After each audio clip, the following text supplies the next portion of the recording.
Throughout her life, Nikki Haley was told she was too brown, too young, too conservative, and too female. But instead of backing down, Nikki took it as a challenge to do something and be something great. We caught up with Haley near her home on South Carolina's KIAWAH Island to talk about politics and her new book, If You Want Something Done, Ask a Woman. It features 10 extraordinary women who, like Haley, overcame incredible obstacles to achieve their dreams. Women like Israel's first Prime Minister Golda Meir, to the Iron Lady herself, Margaret Thatcher. She was a grocer's daughter, and she was one that really believed in herself. That's the lesson from Margaret Thatcher. She loved Great Britain, but she really believed in herself. And she came along when it didn't make sense. She didn't look the part. She didn't act the part. She was made fun of a lot. But what she saw was the devastation of socialism at the time. And so when she became prime minister, she really wanted to change all of that. She wanted people to have economic freedom. She wanted them to have the opportunities to be whoever they wanted to be. Like Thatcher, Haley could relate to being an outsider. As part of the only Indian family in Bamberg, South Carolina, a small rural town, she learned a valuable lesson from her parents early on. I remember when I would come home from school after being teased on the playground, and my mom would say, your job is not to show them how you're different. Your job is to show them how you're similar. And it's amazing how that lesson on the playground played out throughout my life. You know, whether it was in the corporate world, whether it was as governor or whether it was as ambassador. In 2004, Haley won a state house seat against a popular incumbent. And in 2011, became South Carolina's first female governor and the country's first minority female governor. During her second term, she saw her faith tested when a white gunman walked into a predominantly black church in Charleston and murdered 9 innocent people. And at that point, I had hit rock bottom. I was so sad. I was so upset. I was trying to protect a state. I wanted everything to be okay.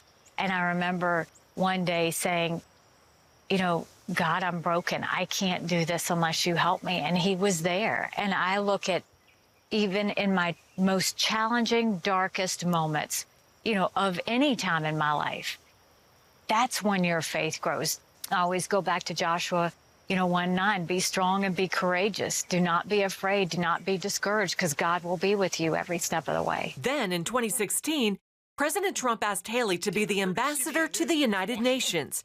She agreed with conditions. And I said, well, I'm not going to be a wallflower or a talking head. I need to be able to say what I think.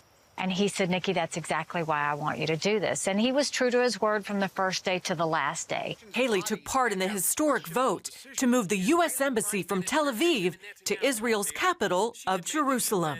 Jerusalem has always been the capital of Israel. So it was recognizing a truth. And I remember we were sitting in the National Security Council with President Trump, and everybody was telling him why he shouldn't do it. Everybody was telling him that war would break out. Everybody was telling him all the negative things that happened. And there were only 3 of us that day that stood up and said, you need to move the embassy from Tel Aviv to Jerusalem. When the president finally made that courageous step, for me to cast, you know, one of the first American vetoes in years, when the world tried to condemn us for acknowledging a truth, it was a moment of pride for me.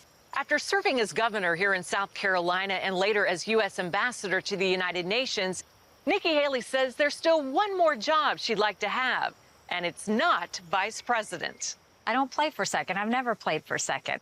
So if I end up running for president, it's to finish the deal. It's to go ahead and do it, and to lead in a way that makes America proud, to lead humbly, to lead with strength, to lead with conviction, and to lead in a way that knowing that when America is strong, the world is more safe. In the meantime, she's hitting the campaign trail for fellow Republicans, while also running in a different way for herself, something she didn't think she could do.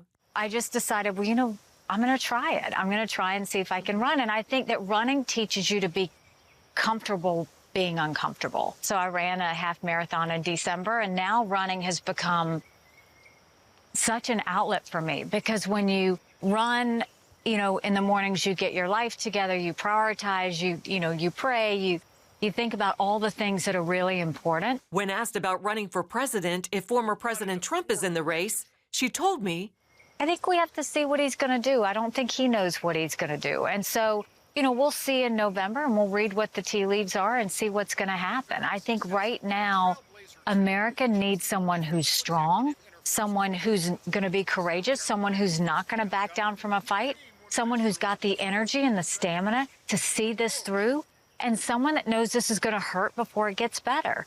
And, you know, we deserve that. Our kids and our grandkids deserve that. And it's time. And, you know, sometimes it takes a woman. Wendy Griffith, CBN News, KIAWAH Island, South Carolina.